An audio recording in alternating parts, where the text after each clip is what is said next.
1,00,000 మంది శివభక్తులతో కలిసి మహారుద్రాక్ష పూజలో పాల్గొనండి. వెంటనే కాల్ చేసి మీ పేరును నమోదు చేసుకోండి. సుమన్ టీవీ ప్రేక్షకులకు నమస్కారం. నేను మీ అనలిస్టు మందరి కృష్ణారెడ్డిని మాట్లాడుతున్నాను. అమెరికాలో భారతీయుల పరిస్థితి ఎంత ఘోరంగా ఉందని చెప్పడానికి ఈ మధ్య జరుగుతున్నటువంటి సంఘటనలు మనకు చాలా బాధాకరంగా కనిపిస్తున్నాయి.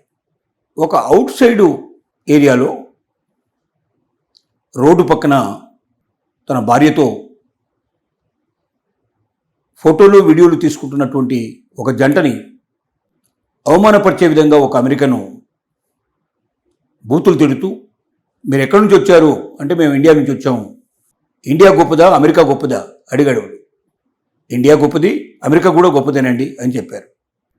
ఆ తర్వాత తిట్టుదండకు అందుకొని, మీరు ఎందుకు ఇండియాకు వెళ్ళరు, మీరు అమెరికాకి ఎందుకు వచ్చారు, మీ దేశానికి మీరు వెళ్ళిపోండి అంటూ బండబూతులు తిట్టాడు అమెరికన్. ఇది మనం ఈ మధ్య రీసెంట్గా చూసాం. ఈ సంఘటన మరొక ముందే డల్లాస్లో మిగతా ప్లేసెస్ లోపల మన యొక్క జెండాను కూడా, జాతీయ జెండాను కూడా కాల్చివేయడం, రకరకాలుగా ఇండియన్స్ని స్కోలింగ్ చేసుకుంటూ సోషల్ మీడియా లోపల విపరీతంగా అసహ్యంగా అయిన పోస్టింగ్లు పెట్టడం అనేది మనం చూసాం. ఈ మధ్య జరిగిన మరొక సంఘటన, ఒక అమెరికన్ సూపర్ మార్కెట్లో ఇండియన్స్ వెళ్ళి పర్చేజ్ చేసుకోవడానికి వెళ్ళినప్పుడు అదే సూపర్ మార్కెట్లో ఉన్నటువంటి అమెరికన్స్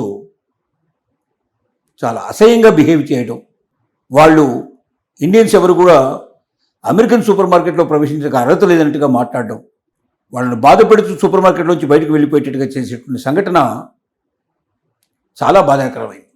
అంటే ఒకప్పుడు సౌత్ ఆఫ్రికా లోపల వైట్స్ బ్లాక్స్ని అవమానించేట ప్రయత్నం మనకు తెలుసు. గాంధీ గారు ట్రైన్లో ఎక్కినప్పుడు తను దింపేసేట ప్రయత్నం కూడా జరిగినట్టుగా మనకు తెలుసు. అట్లా బ్లాక్స్ని అమెరికాలో కూడా చాలా బాధ పెట్టారు. చాలా కాలం వాళ్ళకి ప్రవేశం లేకుండా చేద్దామని, వాళ్ళని ఆ దేశం నుంచి పంపించామని కూడా ప్రయత్నం చేశారు. కానీ మార్టిన్ లూథర్ కింగ్ లాంటి వాళ్ళు ఆ యొక్క ఆలోచనల్ని భగ్నం చేసుకుంటూ నల్లవాళ్ళ హక్కుల కోసం పోరాటం జరిగింది. ఇప్పుడు భారతీయుల సంఖ్య చాలా చిన్నది. ఈ 1% లోపలే ఉన్నటువంటి ఈ భారతీయ జనాభా ఇవాళ అమెరికా రాష్ట్రానికి వ్యతిరేకంగా పోరాడగలిగే పరిస్థితి లేదు.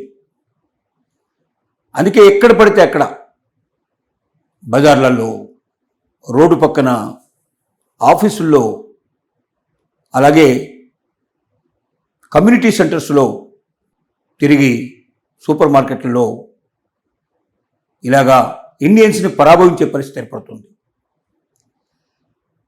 దీనికి అంతటికి కారణం ట్రంప్ రెండోసారి అధికారంలోకి వచ్చిన తర్వాత మరి వలసదారులని అమెరికా నుంచి పంపించి వేయాలనేటువంటి ఒక ప్రయత్నం. దానిలో భాగంగానే అనేక రకాల చట్టాల్లో మార్పు తీసుకురావడం,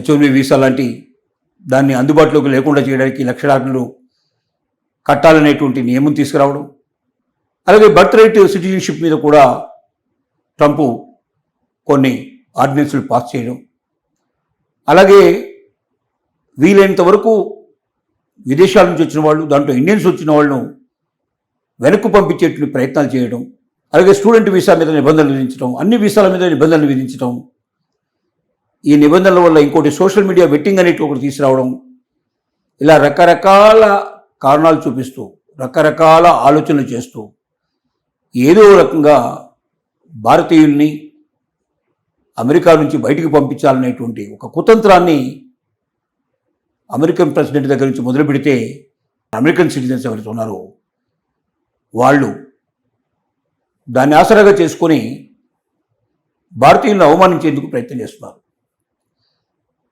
మరి చైనీసు, మిగతా అన్ని దేశాల వాళ్ళు అమెరికాకు వెళ్ళారు కదా, వాళ్ళ మీద ఇట్లాగే దౌష్టికాలు జరుగుతున్నాయంటే చాలా తక్కువ. కారణం ఏంటంటే ఇండియన్ కమ్యూనిటీ ఉన్నంత విగరస్గా ఎక్కడున్నా కూడా తమ ఉనికిని వాళ్ళు బయట కనిపించేట్టు చేస్తారు. దేవాలయాలు కట్టడం, భజనలు చేయడం, పండగలు పబ్బాలు జరుపుకోవడం, వీధుల్లోకి వచ్చి ప్రదర్శనలు ఇవ్వడం, తమ డామినేషన్ చూపిస్తారు.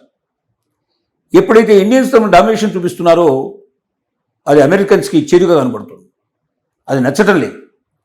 మా దేశానికి వచ్చి వీళ్ళు డామినేషన్ చూపించడం ఏంటి?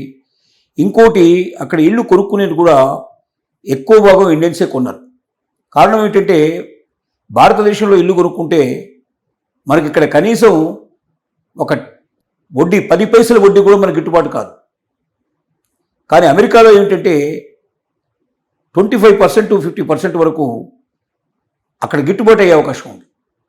ఎందుకంటే అక్కడ రెంట్స్ ఎక్కువ వస్తాయి, కొనుక్కున్న దానికి విలువ రెంట్ రూపంలో తొందరగా రికవరీ అయ్యే అవకాశం ఉంటుంది. కాబట్టి ఇలాంటి అవకాశాలు అనేకం ఉండటం వల్ల అమెరికాలో ఇల్లు కొనుక్కునే వాళ్ళ సంఖ్య ఇండియన్స్ చాలా ఎక్కువ ఉండటం వల్ల ఇప్పుడు ఇండియన్స్ ఖాళీ చేస్తున్నప్పుడు ఆటోమేటిక్గా ఇక్కడ రియల్ ఎస్టేట్ కూడా పడిపోయే పరిస్థితి ఏర్పడింది. సో ఇన్ని రకాలుగా అమెరికా మీద ప్రభావం చూపించిన ఇండియన్స్ని బయటికి పంపించడానికి, అవమానించడానికి అనుక్షణం సిద్ధంగా ఉండడానికి ఈ యుఎస్ సూపర్ మార్కెట్లో జరిగిన సంఘటన కూడా ఒకటని చెప్పక తప్పదు.